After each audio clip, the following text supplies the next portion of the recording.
Hello. Today I want to talk about the concept of geocultural expansion and change, which I outline in my book, The Babi and Baha'i Religions, first published by Cambridge University Press in 1987 and recently reissued. My basic argument is that all religious movements, when they first begin, are limited in the primary social constituency to which they make their appeal. For example, they emerge within a particular social milieu, within a specific society and language group, and address a particular set of religious concerns. Clearly, if a movement is ever going to transcend the social constituency of its birth, its members have to find some way of presenting its message to wider circles of people and gaining their support. This is true whether these circles are defined by social group, language, society, or religious concerns.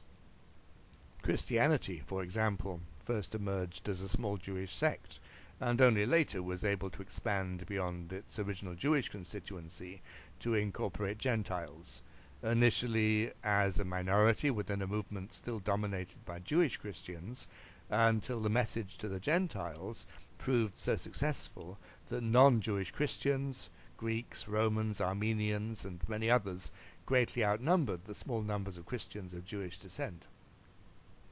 In expanding in this way, the early Christians found ways to present their message to new audiences, and in so doing effected a cultural breakthrough, which transformed the Christian community, most notably in abandoning the requirement to practice Jewish law.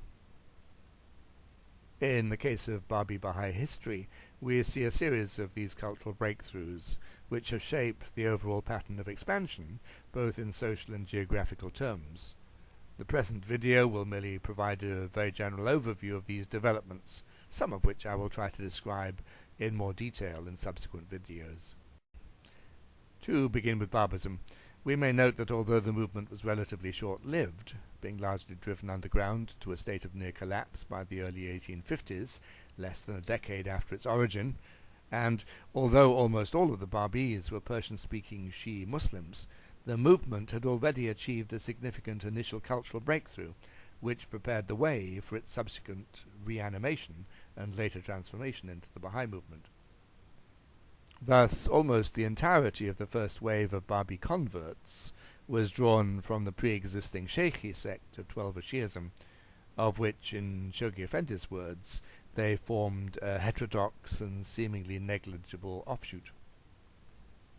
An expansion beyond that initial constituency was essential if the Babi movement was ever to become more than a small Sheikhi subsect, and that breakthrough, partly through the conversion of non-Sheikhi Shi'i clerics like Hajjat Zanjani and Vahid Darabi, led to important changes in the nature of the movement.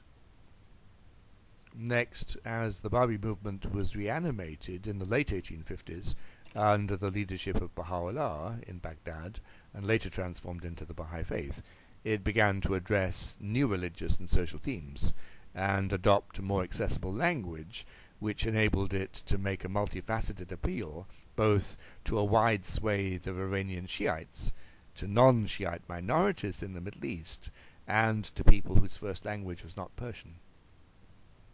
Thus, although the key Baha'i constituencies remained former Babis and Shiites in Iran, these were joined by small numbers of Iranian Jews and Zoroastrians, Levantine Christians, and Sunni Muslims. This was a very significant breakthrough which presaged later expansion entirely outside the Middle Eastern Islamic milieu. The Baha'i movement also spread amongst culturally cognate groups of Persian-speaking Shiites inside the Russian Empire. Of note, linkages to Sheikhism, once so evident, were largely lost. Also, let me note in passing that this initial expansion beyond the key constituencies did not include Iranian Christians, whose perceptions of the Baha'i movement were clearly different from those of Iranian Jews and Zoroastrians. A third cultural breakthrough occurred during the period of leadership of Abdul-Baha, with the conversion of small numbers of Western Christians, particularly in the United States. Even though the number of new converts was not very large, this was a profoundly significant expansion, demonstrating very clearly the wider cultural adaptability of the Baha'i movement. Incidentally, This breakthrough also demonstrated the movement's logistical capacity, as its leaders successfully coordinated the affairs of the Baha'is in two widely different socio-cultural worlds. In terms of further expansion, these new Western Baha'is, though few in number, were a very important addition to the now increasingly international Baha'i community. This was the moment at which a hitherto essentially Middle Eastern movement began to be transformed into a genuinely international one, with Western Baha'is henceforth having a major impact on the definition of key Baha'i concerns and of the cultural expression of being a Baha'i, Baha'iness, if we can call it that. The Western Baha'is possessed a freedom of movement and expression not enjoyed by most of their Eastern co-religionists. They were thus able to travel widely, publish an extensive range of Baha'i literature, and build up a worldwide network of Baha'i groups and individuals in effective communication with each other. Some indication of the change effected by this Western expansion of the Baha'i movement can be gained by a comparison of the extent of Baha'i expansion in 1892 and in 1921, the dates marking the beginning and end of the period of Abdul-Baha's leadership. Thus, in 1892, there were Baha'is in Iran, the Ottoman Empire, Egypt, Russia, and British India and Burma. But by 1921, these locations had been augmented to include the United States, Canada, Britain, France, Germany, Switzerland, Australia, Brazil, South Africa, China, and Japan, as well as a few other places. The dynamism of these Western Baha'i groups led to further expansion in subsequent decades, including to other parts of Europe and to what might be described as Western-oriented cultural enclaves in Latin America, with the conversion of educated urbanites. Western Baha'is were also able to have an impact on the original Baha'i communities in the Middle East, notably that of Iran, to which a small number of Western Baha'is travelled, helping to further Iranian Baha'i development plans by contributing to the provision of educational and medical services.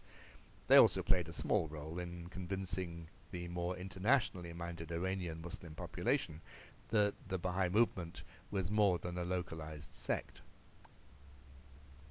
A fourth major socio-cultural breakthrough began in the 1950s, when a number of large-scale conversions occurred in several parts of the so-called Third World, including Uganda, Bolivia, the Mentawai Islands, and parts of India. These areas had hitherto been marginal to Baha'i effort, either because they were geographically remote and no Baha'is had tried to present the Baha'i teachings there before, or because they involved local rural communities which were socially remote from the educated urbanites who had hitherto comprised the national Baha'i communities. In all cases, a new dynamic of Baha'i missionary effort had to be developed, with Baha'i teachers learning to communicate their faith to people who often were unschooled and relatively untouched by the modern world. The Indian example is particularly revealing in this regard. Up until the 1960s, after almost 100 years of Baha'i activity in India, the Indian Baha'i community remained minute and completely unrepresentative of the wider society, with most of the Baha'is being drawn from urban elites and comprising either former Zoroastrians, both Iranians and Indian Parsis, or former Muslims. In a Hindu-majority country, very little Baha'i literature addressed Hindu interests or concerns. By contrast, the new Indian Baha'is included many who were of Hindu background and who lived in rural areas.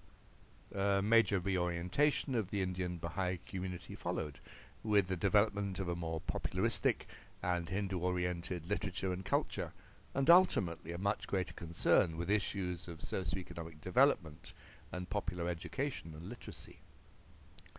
The success of Baha'i teaching campaigns in these regions and other similar areas transformed the global Baha'i community, from a movement which had hitherto been predominantly Iranian in its demography and dominated by either Persian or educated Western cultural styles. The Baha'i faith now emerged as a genuinely global movement with an enormous multiplicity of members drawn from numerous cultural groups and a much greater diversity of religious backgrounds. Significantly, Baha'is from the Third World came to constitute the majority of an estimated 5 million Baha'is worldwide. A subsidiary cultural shift also followed within the Western Baha'i communities from the 1960s onwards, as Baha'i teaching endeavors began to attract large numbers of youth, and in the United States in particular, minority group members. A major change in the style of Baha'i activities was a corollary of these developments. Thank you.